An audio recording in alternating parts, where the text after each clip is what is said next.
الله داسې دي سوځېدلې روټۍ. یا خزي ته به اوس مونږ باندې داسې خوراکونه کوي. وای زه دې ورځ نه مخکې مړه ولې نه شوم. دا کہانی د یو کلی کور دی چې کم کې دوه ناوې واده شوي وي. یو د کلی جینۍ چې ډېره تکړه او بل طرف له شهر ماډرن جینۍ چې ونډ کلی ورپورې خاندي. خو قسمت داسې څه وکړي چې شهر جینۍ ټولو زړونه وګټي. وګوري په دې کیسه کې د یو وړوکې کلي کیسه دی چې دوه وروڼه خپل بوډا مور پلار سره اوسېدل. مشر ورور نوم حامد و چې ډېر محنتي او فرمانبردار و، او کشري ورور سلمان ډېر خوش مزاجه او مور سره به ډېر مینه کولو.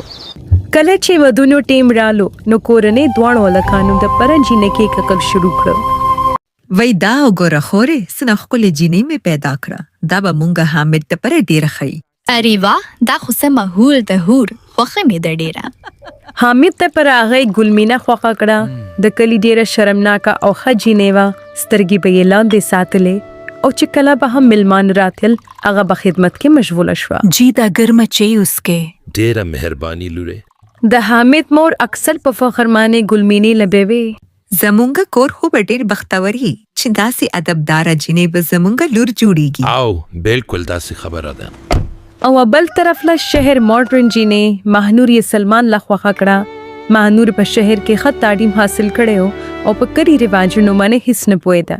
کلي خلکو به اکثر مهنور پسې وی یا ملګری دا شهر چینی خو به د دې کور امن خراب کی. او صحیح خبره کې او ګلمینې لوګره سم فرشته د فرشته.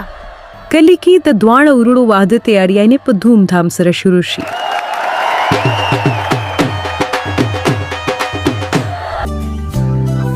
دواړو وروڼو ښه په خوشحالۍ سره واده شي او ټول ولسم خوشحاله. واده نه پس ګلمینه هر سهار په وختي پاسېده.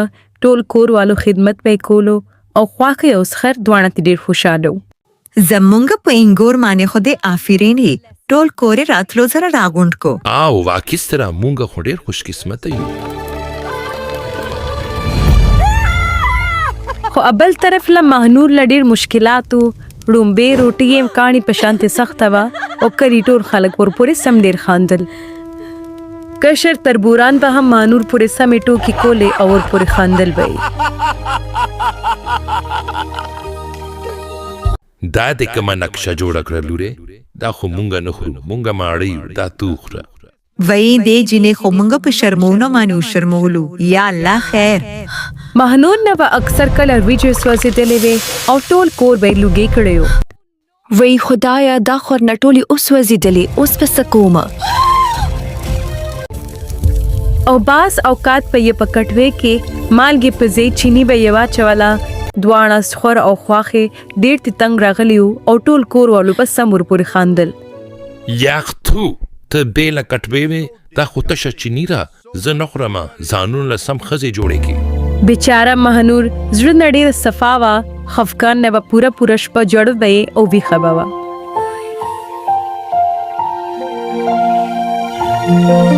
په دې وخت کې ګلمینې آرام سره کور سیاست شروع کو او حامد لای په پټه ونی وی. ستا مور صرف سلمان سره مینه کوي او ستا پلار ټولې پیسې صرف په سلمان باندې خرج کوي او تا ولیدل چې ستا مور مهنور څونه تعریف وکړ. شروع کې به حامد د دې خبرو دونه پروا نه کولو. خو ګلمینې به هره ورځ حامد له دونه غوږونه ډکول چې ورو هغه زړه بدلیدل شروع شو. یو مازدیګر چې کله مور او پلار سلمان له نوې جامې واخیستلې نو ګلمینې په زړه باندې اور بل شو او یو غټه سای واخیستله. ښه زما زویه دا نوې جامې خاص ستا دپاره. ډېره مهرباني ابو جان، دا خو سم ښایسته دي. ما خو تاله ویلي و حامده مونږ زیات محنت کو هر څه کو خو مونږ ته په واپسي کې سم نه ملاویږي. ګلمینې په ټولو خلکو مخې ته ډېره خواږه ګرځېده. د خواښې سم چاپلوسي به یې کولو او خپې به یې مولا چاپي کولې. مورجانې نور څه مو پکار دي؟ وای نه لورې الله دې عزت وکړ. ډېره مهرباني. رو حامد مور او پلار سره کېناستلم بند کړل او خوراک به هم هغې نه جدا خوړلو.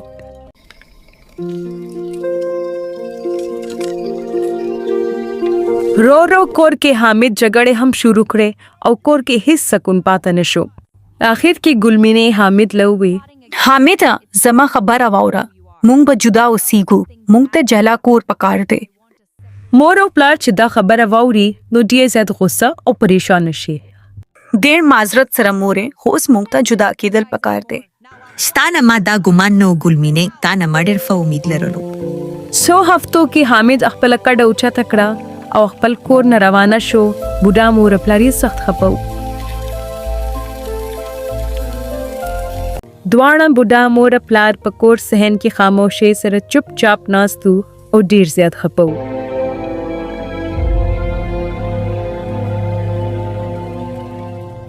په دې وخت کې مانور هم خاموش کوششونه کول. شپې کې به په یوټیوب باندې پښتن طریقې زده کول.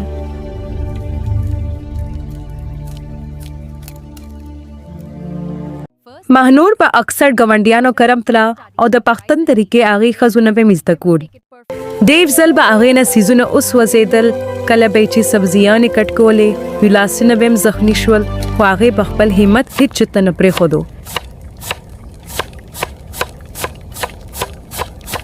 یو جمی ماخام ډېر سخت ساړه او داسې کې خواخي طبیعت سم سخت خراب شو.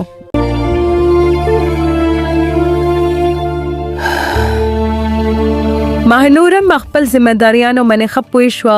ټول کور به پاک صفا کو او کټوي به په ټایم باندې جوړ کړ.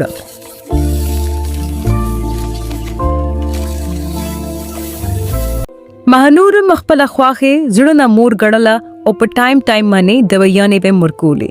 ها امی جان دا دلی اسکه ډیره مهرباني لوري الله دې چرته خپه مکه. بس تاسو زر ټیک شئ. خواخي طبيعت مسرور خشو او چې مهنور کې دونه غټ بدلاو کتلو نو ډیره خوشاله شو. زما بچی دا هر ستا چانه زده کړل. چانه هم مورې ما په یوازې کوشش وکړو او زده مې کو. وس مهنور د کور زړه جوړه شو.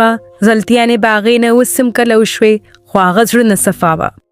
بیا یو لوی مصیبت راړو. د حامد کاروبار تباه شو. د هغې جدا کول په مالي مشکلات کې گرفتار شو. د ګلمینې خوږ مخم اچانک بدل شو او هر ټایم به حامد له اوستانې ورکولې. ته ځان له سړې وې ما د پر 2 وخت روټۍ نشي پوره کولې. دا زندگی داسې نه تیریږي حامده. په هغه وخت باندې حامد له یو حقیقت مخامخ شو. هغه پوه شو چې کومه ښځه د له هر طرح نه کامله ښکارېده د هغې کور یې مات کړی و. حامد له خپل غلطي احساس شو. یو ماښام مور پلار ته لاړو او خپو کې ورله پرېوتلو او معافي یې ترې وغوښته. خدای دې پر ما معاف کی ما وبخشي. دواړو مور پلار سترګو کې اوښکې رالې. حامد یې معاف کو ځکه چې مور پلار هیڅکله خپل اولاد له زړه نه تورېږي. ګلمینه اوس هم حامد سره یوازې اوسېده خو خپل غلطي ورله احساس شو خو اوس ډېر ناوخته شوی و. هغه ماښام مهنور ډېر په محنت او مینې سره روټۍ جوړه کړې وه او پلار په خوشحالۍ ووې مونږه کور کې ښه نښه تلاش کولو خو ناکامه شو او چې کومه جینۍ مونږه کمزورې ګڼله هغه نن زمونږه طاقت جوړه شوه.